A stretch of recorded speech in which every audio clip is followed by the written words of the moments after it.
All right, and it's good to see you in the Lord's house today. I hope that you have got your ticket to heaven. And let me just tell you, you can't buy it. It's free. Jesus bought it.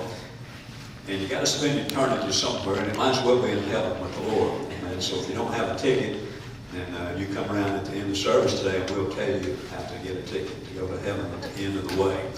I trust God is going to bless you as we look together to His Word today. Let me encourage you, as the Word of God is being presented, that we would focus on what the Lord is saying. He that hath ears to hear, let him hear what the Spirit is saying. The message this morning comes from Solomon's writings in the book of Ecclesiastes. Quite an unusual book, the book of Ecclesiastes is, and along with the Song of Solomon and Proverbs, we believe that Solomon wrote all three of these books.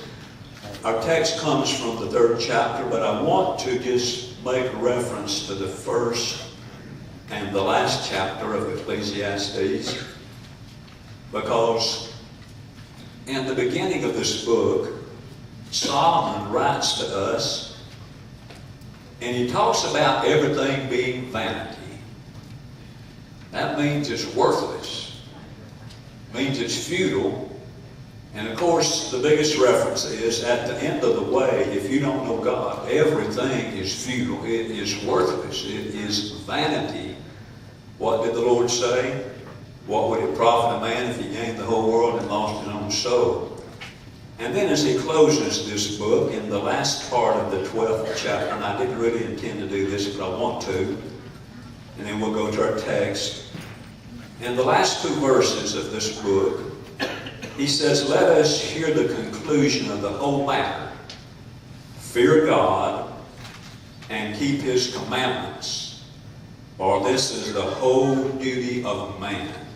For God shall bring every work into judgment with every secret thing, whether it be good or whether it be," he uses the word evil, "whether it be bad."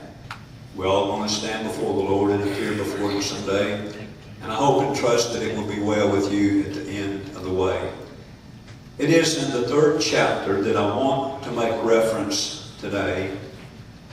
And I want to read the first 8 verses for you. And the title of the message today will be Seasons. Seasons. It would not be wrong to say seasons of life, but seasons.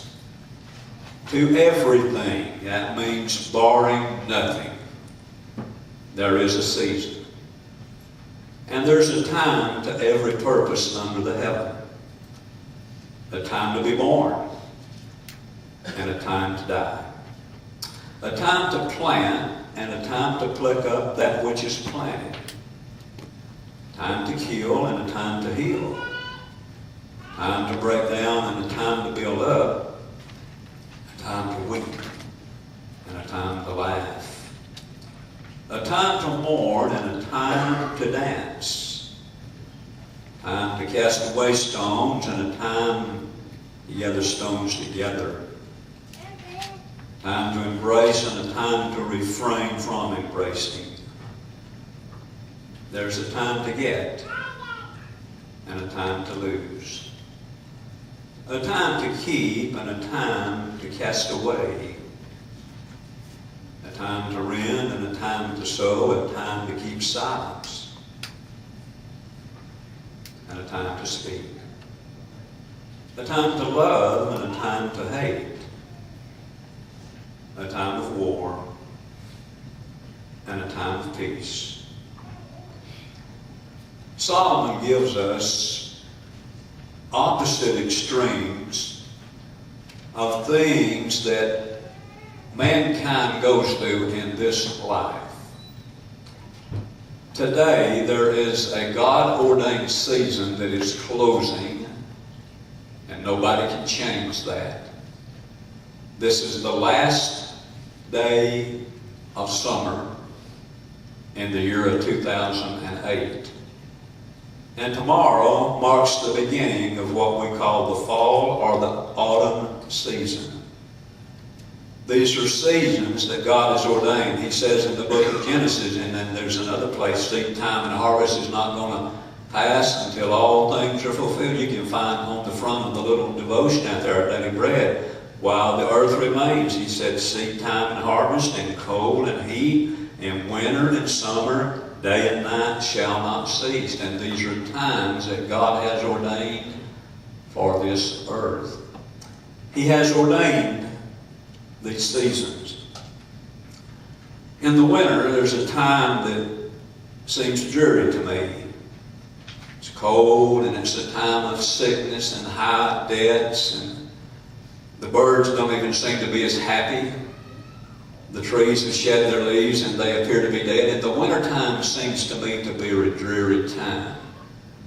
It has been said that right after Christmas time is the most depressing time in all of the year. But you know, in the winter season, God is doing some things. It's during the winter season that we celebrate, what Christmas, and we all know what Christmas is about. And the winter season, I believe, is a time that God is preparing for the next season, which is spring. I want to just say this at this point. Whatever season you're in today, and we're all in a season, whatever season you're in today is preparing you for the next season. And we would all be wise to see what it is that God is doing in this season of our life. We would be wise to prepare for tomorrow, for what God is doing for the next season of our lives. Winter will pass, and then comes the springtime, and this represents new beginnings and new life that spring